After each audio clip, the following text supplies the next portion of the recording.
کتنے لوگ ہیں جن کی فجر گزر جاتی ہے بستر پہ، زور گزر جاتی ہے پھٹے پہ گپوں میں، عصر گزر جاتی ہے چائے پینے میں، مغرب اور عشاء موبائل پہ لیٹے لیٹے بیت جاتی ہے، اور ان سے آپ گفتگو کریں تو وہ دانشور ہیں، آپ بات کریں تو پنچایت ختم کرنے والے لوگ ہیں، آپ ان سے بات کریں تو وہ عالمی سیاست پر نظر رکھتے ہیں، آپ گفتگو کریں تو شعور کی اعلیٰ گتھیاں سلجھاتے نظر آتے ہیں۔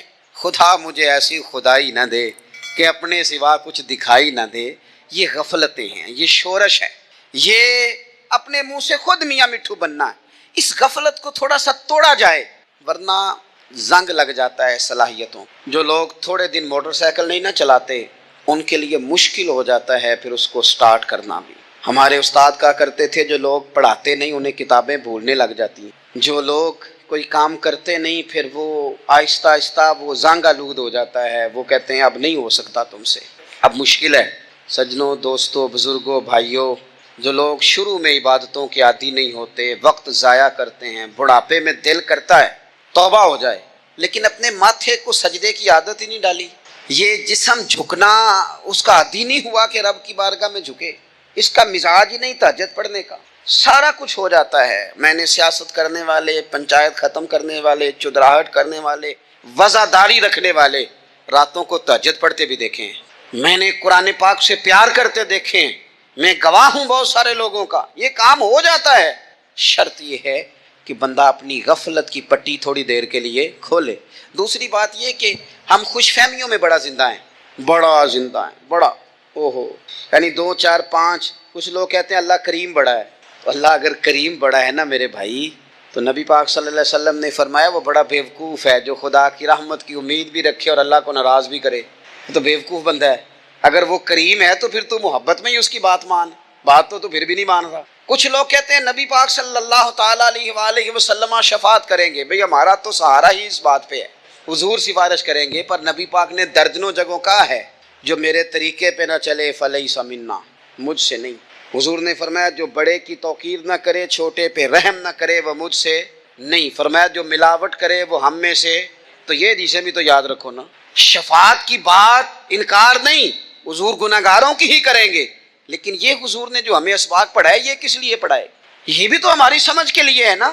یہ ساری چیزیں ہم نے غفلت بنا کے اپنے اوپر اوڑھ لی۔ اور پھر سب سے بڑی بات یہ، جو لوگ جنت کے وارث اور مالک ہیں نا، کریم محبوب نے فرمایا یہ جو میری بیٹی فاطمہ ہے جنتی عورتوں کی سردار ہے، تو یہ تو جنت کی مالکہ اور وارثہ ہیں، وہ تو ساری رات ہی نماز پڑھتی تھی، تو سارا دن عبادت کرتی تھی۔ پاک سب سے زیادہ تو ان کو تھا، تو یہ تو 1 منٹ کے لیے مصلی سے جدا نہیں ہوئے۔ اور جنہوں نے صرف امید لگائی ہے، کوئی ان کے پاس ڈگری نہیں، وہ بن کے بیٹھ گئے ہیں، وہ کہتے ہیں جناب جنت، مطلب ہم جسے کہیں گے معاذ اللہ وہ جائے گا، دوسرے کو جانے دیتے ہیں۔ اپنی زندگی میں خوش فہمیاں نہ لائیں، یہ غفلت پیدا کرتی ہیں۔ غفلت بڑی خطرناک چیز کا نام ہے۔ جب بندہ غافل ہو جاتا ہے، میں آپ سے ایک بات عرض کروں، حضرت عبداللہ ابن مسعود فرماتے ہیں کہ مومن رائی کے دانے کے برابر غلطی ہو جائے تو اسے لگتا ہے میرے سر پہ پہاڑ کھڑا ہے، اور فرمایا جو منافق ہوتا ہے نا، وہ پہاڑ کے برابر گناہ کر کے کہتا ہے بات ہی کوئی، فلانا بھی کرتا ہے، یہ بھی کرتا ہے، ساری دنیا کر رہی ہے۔ یہ نفاق کی علامت ہے، اگرچہ بعض نے اسے نفاق عملی کہا، اعتقادی نہیں کہا۔ عزیز دوست، جب آپ چھوٹی گناہ، چھوٹی غلطی کرتے ہیں تو پھر وہ چھوٹی چھوٹی غلطیاں پہاڑ بنتی، چھوٹی چھوٹی۔ وہ حضور نے فرمایا نا، جب تو ایک گناہ کرتا ہے تو تیرے دل پہ ایک دھبا لگتا ہے، نہ توبہ کرے تو دوسرا لگتا ہے، نہ کرے تو تیسرا، پھر دل کالا سیاہ ہو جاتا ہے۔ چھوٹی چھوٹی غفلتیں بڑی غفلتوں کو جنم دیتی، چھوٹی چھوٹی کمزوریاں بڑی کمزوریوں کو لے کے آتی ہیں۔ اسی طرح بخاری مسلم میں حدیث ہے، نبی پاک صلی اللہ تعالیٰ علیہ وسلم نے فرمایا کچھ لوگ کھلم کھلا گناہ کریں گے قیامت کے قریب، اعلانیہ۔ یا رسول اللہ صلی اللہ علیہ وسلم وہ کس طرح؟ تو حضور فرماتے ہیں انہوں نے رات کو غلطی کی تھی، رب نے ان کی غلطی پر پردہ ڈال دیا، انہوں نے سویرے اٹھ کے خود لوگوں کو بتانا شروع کیا، اور دیکھا میں نے رات یہ کیا، معاذ اللہ۔ فرمایا جب انہوں نے اللہ کے پردے کو کھولا تو پھر رب نے بھی ان کا پردہ کھولا۔ او میرے دوستو، بتاؤ نا، جس کے رب پردے کھول دے پھر کون ہے جو اس کی پردہ داری کرے، کون ہے جو پردہ پوشی کرے؟ حضور فرماتے اس نے کھلم کھلا گناہ، فخر سے بتاتے ہیں لوگ یہ کرتا۔ میں بڑے ادب سے عرض کروں گا بزرگوں کی خدمت میں، جو بڑی عمر کے ہیں، جن کی اب اولادیں ہیں، اگر ان کی زندگی میں کچھ ایسی کمزوریاں ہیں تو بچوں کو سمجھانے کے لیے بھی اس کو ڈسکس نہ کریں، ہم یہ کرتے تھے، ہم یہ کرتے تھے، اس کا کوئی فائدہ نہیں، یہ ہم کر کے دیکھا ہے سارا کچھ۔ نہ نہ نہ نہ، جس طرح گناہ ہے اس طرح گناہ کا اظہار بھی گناہ ہے. آپ ڈبل جرم کر رہے ہیں, آپ دلیر کر رہے ہیں سامنے والے کو کہ تو بھی کر, خیر ہے. بلکہ ایک نوجوان مجھے ایک دفعہ کہنے لگا جی ابا جی کہتے ہیں میں نے 35 سال یہ کام کیا ہے, یہ سب غلط ہے. تو میں نے ابا جی سے کہا چلو 15 کو سال مجھے بھی کر لینے دو, پھر میں بھی توبہ کر لوں گا. یہ ہم لوگوں کو دعوت دے رہے ہیں کہ غلط کام کرو. قرآن مجید کو آپ دیکھیں گے نا سورہ یاسین کے اندر, یہ بھلا کفر کیوں ہوتا تھا, منافقت کیسے پیدا ہوتی تھی, بت پرستی کیسے عام ہوتی. دنیا کے اندر ستارہ پرست, سورج پرست, چاند کی پوجا کرنے والے یہ لوگ کیسے پیدا ہوتے تھے, غفلت کی وجہ سے. جیسے جیسے یہ اللہ کی بارگاہ سے دور ہوتے جاتے, یہ مختلف قسم کی عبادتوں میں, شرک میں, کفر میں مبتلا ہوتے جاتے. قرآن مجید سورہ یاسین کے اندر ارشاد فرماتا ہے کہ اللہ تبارک و تعالیٰ نے قرآن مجید کو اس لیے اتارا ہے لِتُنذِرَ قَوْمًا مَا أُنذِرَ آبَاؤُهُمْ, تاکہ آپ ان لوگوں کو ڈرائیں جن کے باپ دادا کو نہیں ڈرایا گیا. اور نتیجہ کیا ہوا, فَهُمْ غَافِلُونَ, وہ لوگ غفلت میں چلے گئے, ڈرایا نہیں گیا, سمجھایا نہیں گیا, کسی نے سبق نہیں پڑھایا. تو میں آپ سب سے گزارش کروں گا کہ خیر کی بات بتاتے رہیں, خیر کی بات کہتے رہیں. خیر کی بات جو ہوتی ہے یہ فائدہ کرتی ہے ہمیشہ.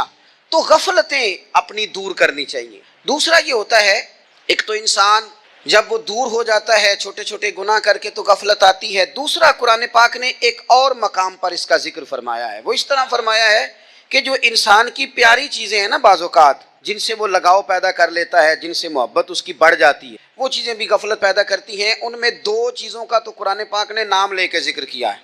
ویسے وہ ڈھیر ساری چیزیں ہیں, 1 2 3 نہیں. سیاست بھی بندے کو غافل کرتی ہے, دوستوں کی کثرت بھی بندے کو غافل کرتی ہے, کھیل تماشا بھی غافل کرتا ہے, پیسے زیادہ آنے لگ جائیں تو وہ بھی بندے کو غافل کرتے ہیں, تعریف کرنے والے زیادہ ہو جائیں تو وہ بھی غفلت میں مبتلا کر دیتے ہیں. بندہ کسی کرسی پہ بیٹھ جائے تو پھر بھی ادھر ادھر دیکھنے کو تیار نہیں ہوتا. یہ ساری چیزیں غافل کرتی ہیں. لیکن 2 چیزوں کا نام لیا قرآن پاک نے, فرمایا یا ایھا الذین آمنوا لا تلھکم اموالکم ولا اولادکم عن ذکر اللہ.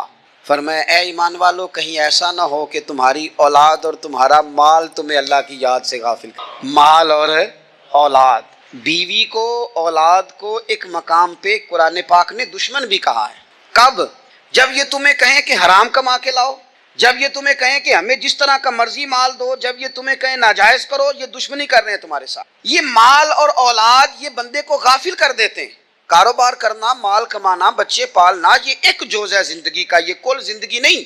کل زندگی تو یہ ہے کہ آپ نے دین کے لیے کیا کیا, ملت کے لیے کیا کیا, ملک کے لیے کیا کیا, غریب کے لیے کیا کیا. کبھی کسی بندے نے جھونپڑیوں والوں سے پوچھا ہے کہ بارشوں میں تمہارا کیا حال ہوتا ہے؟ وہ کچی آبادیاں جہاں سے گزر کے ہم اپنے بچوں کو دکھاتے ہیں کہ یہ دیکھو یہ پرانے مکان سارے اسی طرح کے ہوتے تھے. کبھی ان لوگوں سے آپ نے پوچھا ہے جو ساری رات چھتوں کے نیچے بالٹیاں رکھ کے وقت گزارتے ہیں کہ چھت ٹپکتی ہے, ان سے پوچھا ہے کہ رات بچے سو پائے تھے کہ نہیں؟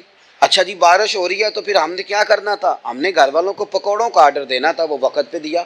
ہم نے کہا تھا کوکنگ آج اپنی. یہ کب ہوتا ہے؟ جب قومیں غافل ہو جاتی ہیں مال میں, مزوں میں, اپنی ذاتی زندگی کے پیچ و تاب میں, پھر وہ اتر کر دائیں بائیں دیکھنا پسند نہیں کرتی. اللہ فرماتے ہیں مال اور اولاد کہیں تمہیں اللہ سے غافل نہ کر دے, کہیں ایسا نہ کر بیٹھنا کہ تم اس میں الجھ جاؤ پوری طرح اور تمہیں صرف اور صرف اپنے بچے یاد رہ جائیں. تجارت کرنی چاہیے, لیکن ہم تجارت نہیں کرتے, بانی تاجر جاتے ہیں, ہر چیز کو تجارت کی نظر سے دیکھتے ہیں. ڈاکٹر آپ بنے لیکن زندگی بھی ساری ہی آپ ڈاکٹر بن کے نہ گزاریں, آپ کے کچھ اور تعلقات بھی ہیں, کچھ اور رشتے بھی, ان پر بھی تھوڑا غور کر لیں. غفلتیں تیزی سے آتی ہیں اور وہ آ کر کے ہمارے اوپر حاوی ہو جاتی ہیں. جو پرانے لوگ تھے نا غافل نہیں ہوتے, بڑے بڑے لوگ اپنے آپ کو کنٹرول کرتے تھے, دیکھتے تھے کہ یہاں کوئی چیز مجھ پہ حملہ آور تو نہیں ہو رہی, فلانی چیز کہیں میرے اوپر زیادہ قبضہ تو نہیں کر رہی. وہ پھر ان چیزوں سے اپنے آپ کو بچاتے تھے. نفسانی خواہشات کا غلبہ یا دوستوں کی تعریفیں یا ادھر ادھر کی چیزیں, وہ اپنے آپ کو تیزی سے اس سے بچاتے. اس رستے سے اجتناب کرو جو رستہ غفلت لاتا ہے, جو رستہ تکلیف میں مبتلا کرتا ہے. جو دم غافل سو دم کافر, سانو تے مرشد ہوئی پڑھایا ہو, ہمیں تو یہ سبق دیا گیا. مجھے کہہ لینے دیں, ہم میں سے ڈھیر سارے لوگ ہیں, پلٹ کر اپنی زندگی دیکھیں, اپنے آپ پر غور کریں, تو ہم اتنے قابل تھے کہ شاید ہمیں کوئی اپنے دروازے پر چوکیدار بھی نہ رکھتا, لیکن جب اس نے نواز دیا تو ہمارے لہجے ہی بدل گئے, ہمارا انداز ہی کچھ اور ہو گیا. شاید کوئی ہم سے سلام بھی نہ لیتا, لیکن جب اللہ نے نواز دیا تو لفظ اور جملوں کے اندر پھر ہمارے وہ رنگ آ گیا جو نہیں ہونا چاہیے. کیوں؟ کہ مال آیا تو غفلت لایا, حضرت عمر فاروق کے زمانے میں جب مال آتا تھا تو وہ رویا کرتے تھے، فرماتے تھے یہاں جی آتا ہے وہاں غفلت بھی آتی ہے۔ اپنی زندگی سے غفلت کا پردہ اٹھائیں، سو رہے ہیں سارے جاگ جائیں، وقت تیزی سے گزر رہا ہے، بے قابو ہو گیا، ہم سے نہیں سنبھالا جاتا ٹائم، کب دن چڑھتا ہے کچھ پتہ نہیں چلتا، شام ہو جاتی ہے ڈھیروں کام رہ جاتے ہیں۔ کئی لوگ تھے جن کا ارادہ تھا کہ پرسوں سے میں نے مسجد آنا ہے، میں نے نیک ہو جانا ہے، وہ نہیں آئے، موت ہی آئی، حضرت اسرائیل ہی آئے، بڑا پیار کیا فلانے نے، او ہو جی، بڑا ہی رو رہے تھے اس کے بچے، پھر کیا قبر پہ بیٹھے رہتے ہیں سارا دن؟ پھر کیا کیا انہوں نے بچوں نے؟ کسی نے کہا میں نے ساتھ جانا ہے؟ نتیجہ کیا نکلا؟ پیار کس بات کا تھا؟ حضرت عبداللہ ابن مبارک کا آخری وقت تھا تو اماں رو رہی، بہن رو رہی، بھائی رو رہے ہیں، بیوی رو رہی، بچے رو رہے ہیں، آخری ٹائم ہے تو اماں سے کہنے لگے روتی کیوں ہو؟ کہنے لگی پتر بیٹے تو اور بھی ہیں پر جس طرح دوائی تو لا کے دیتا تھا کوئی بھی نہیں دیتا۔ فرمانے لگے بہنوں سے اور بھائیوں سے تم کیوں روتے ہو؟ کہنے لگے تو موجود تھا تو ہمیں کوئی ڈر نہیں تھا، ہر مشکل میں تو پہنچ جاتا تھا۔ بچوں کی طرف دیکھ کے کہا تم کیوں روتے ہو؟ وہ کہنے لگے ابا جی ابھی تو ہمارے بیاہ ہونے تھے اور آپ جا رہے ہیں۔ بیوی سے کہا تو وہ کہنے لگی بادشاہی تو تیرے سر پہ تھی، یہ بچے پوچھیں گے مجھے؟ تو حضرت عبداللہ ابن مبارک نے سر سجدے میں رکھا اور کہنے لگے مالک میں سمجھ رہا تھا یہ مجھے رو رہے ہیں، یہ تو اپنی ضرورتوں کو رو رہے ہیں، میرا خیال تھا کہ میرے جانے کا انہیں ڈر لگا ہوا، نہ ان سب کو تو اپنا اپنا مسئلہ ہے کہ میرا کیا بنے گا تو میرا کیا بنے گا تو میرا کیا بنے گا، پھر کھول کے روئے اور سب کی طرف دیکھ کے کہنے لگے او تمہارا تو مسئلہ پیچھے حل ہو ہی جائے گا، اکٹھے بیٹھے ہو، میں سوچ رہا ہوں قبر میں جاؤں گا تو میرا کیا بنے گا۔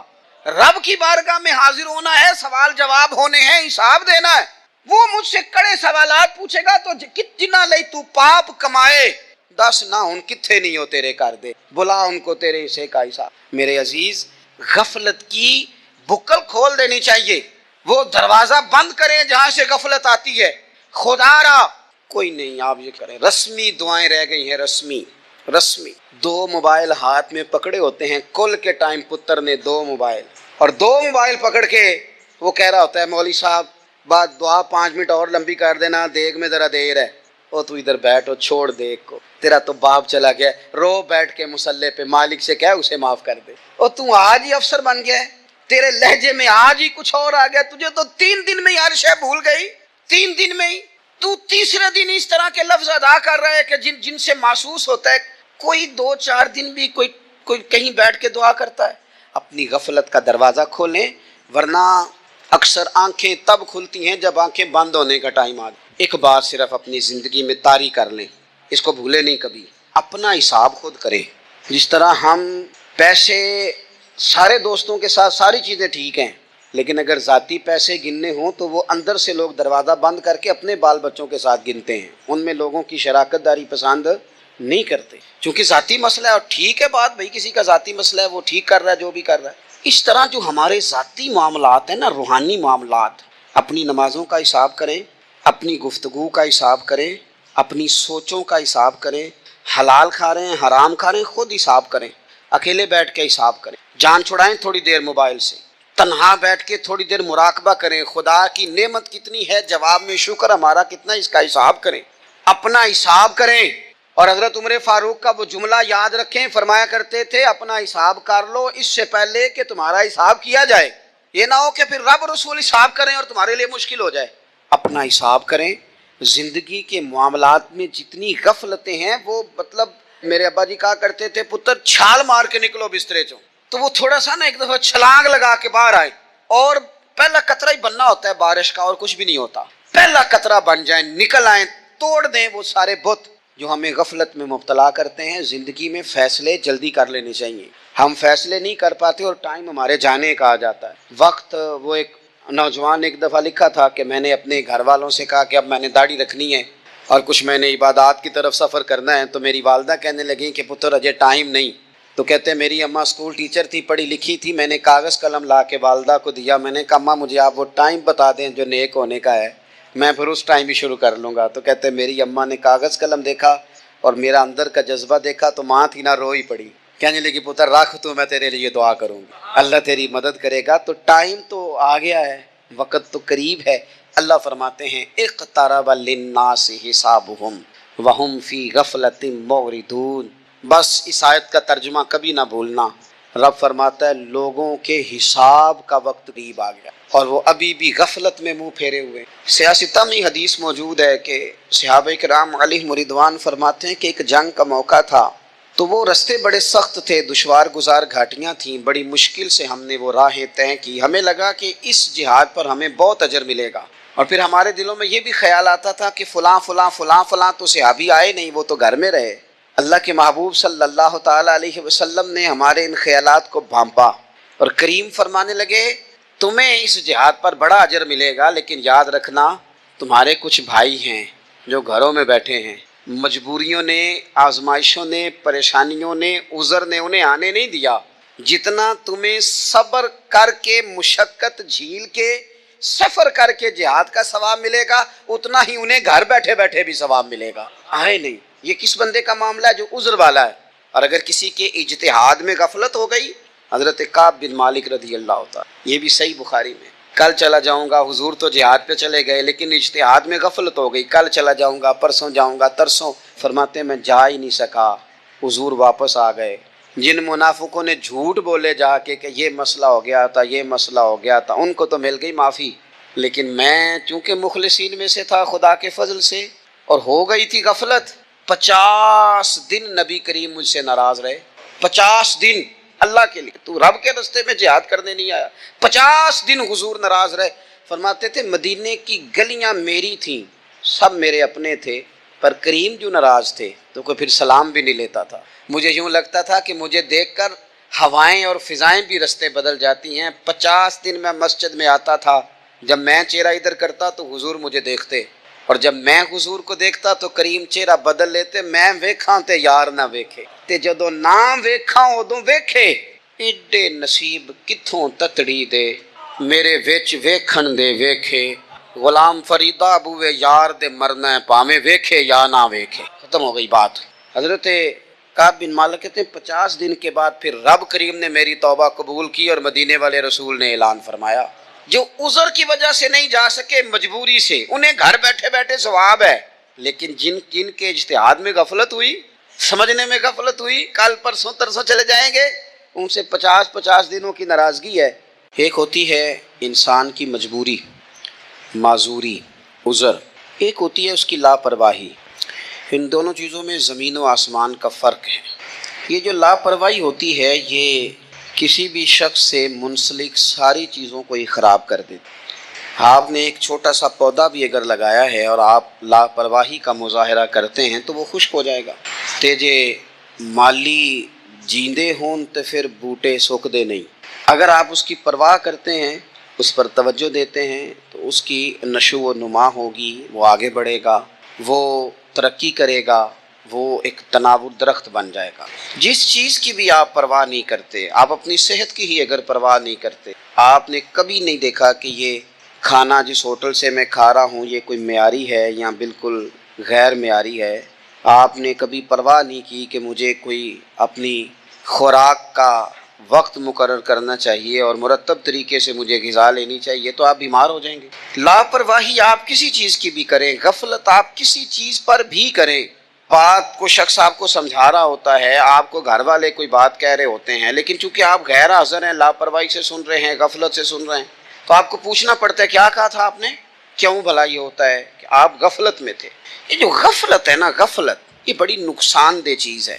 یہ انسان سے تعلق رکھنے والی ہر چیز کا برا حال کر دیتی. ہم نہ تو اب کمزور ہیں، نہ ان پڑھ ہیں، نہ چھوٹے ہیں، نہ جدید دور کے تقاضوں سے ہم نا آشنا ہیں. کسی شخص سے بھی آپ گفتگو کریں گے تو اللہ کے فضل سے وہ ڈھیر ساری چیزوں کا ادراک رکھتا ہے، سمجھ رکھتا ہے، شعور رکھتا ہے. وہ آپ کے ساتھ جب گفتگو کرتا ہے تو محسوس ہوتا ہے کہ وہ ساری چیزوں کو سمجھ رہا ہے، خطرات سے بھی آگاہ ہے، خوشخبریوں سے بھی آگاہ ہے، آنے والے وقت میں کون سی چیزیں نقصان کا باعث بن رہی ہیں اور کون سے پھول خوشبو دینے جا رہے ہیں، وہ سب چیزوں کو جانتا ہے. لیکن اس کے باوجود جو اتنی زیادہ کمزوری امت میں آ گئی ہے، اس قدر زیادہ ٹوٹ پھوٹ کا جو ہم شکار ہیں، تو زیادہ تر مسئلہ ہماری لاپرواہیوں کا ہے. ہم غفلتوں کا شکار ہیں. غفلت ایک خوفناک چیز کا نام ہے. یعنی جو بندہ پرواہ نہیں کرتا، توجہ نہیں دیتا، خیال نہیں کرتا اپنی ذمہ داریوں کا، وہ شخص فساد کا باعث بنتا ہے، وہ نقصان کرتا ہے، وہ اذیت ناک حد تک چیزوں کو لے جاتا ہے. آپ کو بہرحال پرواہ کرنی پڑتی ہے. یہ جس دور میں میں اور آپ ہیں نا، یہ لہو و لعب کا دور ہے، کھیل تماشے کا. کھیل تماشا ہمیشہ انسان کو لاپرواہ کر دیتا. آپ دیکھ لیں، کل تک کھیل تماشا کسی گراؤنڈ میں جا کر کسی آلے کے ساتھ کھیلا جاتا تھا، وقت نکال کے لوگ جاتے تھے، کچھ دیر کے لیے ان کا ذہن تقسیم ہوتا تھا، گھر لوٹتے تھے، اپنی ڈیوٹی کرتے تھے. اب کھیل تماشے ہماری جیبوں میں آ گئے. چھوٹا آدمی، بڑا آدمی، اس سے بڑا آدمی، وہ سب اس کھیل تماشے میں مبتلا ہیں. اور وہ مذاق کی کیفیت اتنی دور چلی گئی ہے، میں بڑی معذرت کے ساتھ یہ بات عرض کرنے لگا ہوں کہ بعض اوقات بڑے بھی اس چیز کا شکار ہو کر اس طرح کی بات کرتے ہیں کہ چھوٹے ادھر ادھر دیکھ رہے ہوتے ہیں کہ کیا اس کو یہ بات کرنی چاہیے تھی. لیکن چونکہ ساری رات ساری صبح لگ ہی اس کھیل تماشے میں گئی ہے، لہو و لعب میں گئی ہے، مزاج بن گیا ہے، قوم سنجیدہ نہیں رہی. آپ کسی شخص سے بھی بات کر رہے ہوتے ہیں تو وہ چاہتا ہے کہ کچھ دیر میں گپ شپ کروں، کھیل تماشا کروں، شغل مغل کروں، میں گزر جاؤں. سنجیدگی فکر، مزاج کا ٹھہراؤ.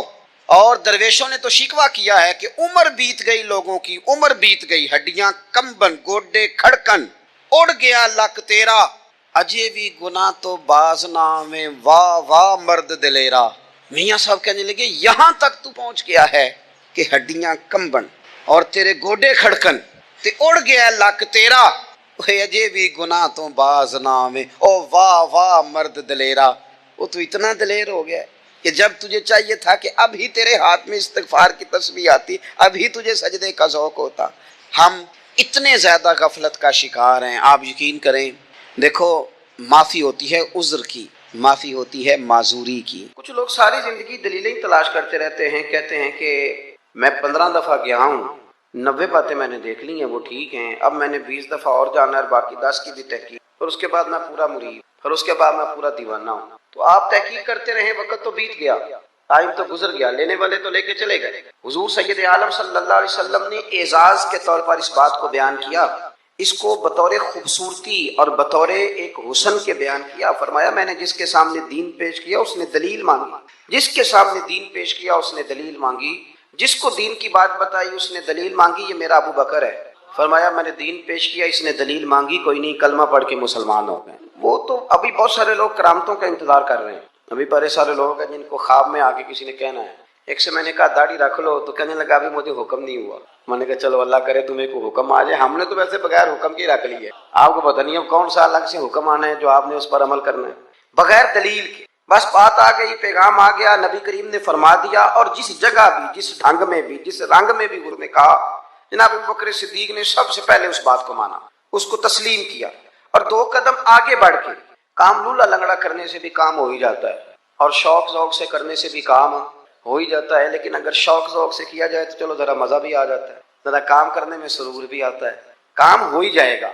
آپ سے کہا گیا کہ چلو محفل میں چلیں، او خو یار تو کہتا ہے تو چلا جاتا ہوں، کام بڑا ہے، مسئلہ ہے، دوستوں نے آنا تھا، چلے پھر بھی گئے لیکن مزہ نہیں آیا. کسی نے کہا چلو، اس نے کہا خو تو نے تو یاد ہی دیر سے کرایا، میں تو پہلے سے تیار ہوں. آپ کو لطف آئے گا. ابا جی کی بات مجبوراً بھی ماننی ہے، اور اگر مزہ لے کے مانی جائے تو آپ حکم کریں جی میں حاضر ہوں، تو مزہ لینے سے سکون بھی آئے گا. حضرت ابوبکر صدیق لیت اللہ نہیں کرتے. ایک تو بغیر دلیل کے حضور کا حکم مانتے تھے، پھر لیت اللہ نہیں. نبی کریم صلی اللہ علیہ وسلم نے فرمایا تو میرے ساتھ مدینے جائے گا، ہجرت کرنی ہے، تو ایسا نہیں کہ سفر کرنا ہے تو خو میرے جوتے رہ گئے میں ابھی بدل کے آیا، ٹھہر جائیں بس میں 2 منٹ چابیاں بھول آیا ہوں میں آیا. اس طرح نہیں. نبی کریم صلی اللہ تعالیٰ علیہ وسلم نے فرمایا ہجرت کرنی ہے، تیار رہنا. جناب عائشہ صدیقہ کہتی ہیں جس دن کا میرے نبی نے کہہ دیا میں نے اپنے والد کو سوتے نہیں دیکھا. دن کے وقت تھوڑی آنکھ لگا لیتے لیکن ساری رات دروازے پہ کھڑے، ساری رات. یہ ذوق ہے، یہ شوق. اور ایسا بھی نہیں کہ منٹ پہ فون کر کے پوچھا جائے کہ کدوں کو جانا ہے، ایسا بھی نہیں. آ کے پوچھا نہیں، ایک دفعہ کہہ دیا سو کہہ دیا. ابو بکر جانا ہے تیار رہنا، دوبارہ پوچھا نہیں کب جانا ہے. ابو بکر رات کو نکلنا ہے، ساری رات دروازے پہ کھڑے رہے ساری. آپ لطف لیں اپنی زندگی، پیار کرنا اور کچا پکا کرنا، محبت کرنا اور کچی پکی کرنا. وہ کہہ جو دیا، بات ہو جو گئی، معاملہ طے جو ہو گیا، ایک دفعہ حکم مل جو گیا. جس کو بار بار کہنا پڑے اسے تو کہہ کے بندہ کئی دفعہ تنگ ہوتا ہے، یار اتنی دفعہ کہنا پڑا تو فائدہ کیا ہوا. کمال تو یہ ہے کہ حکم آ گیا تو بس آ گیا.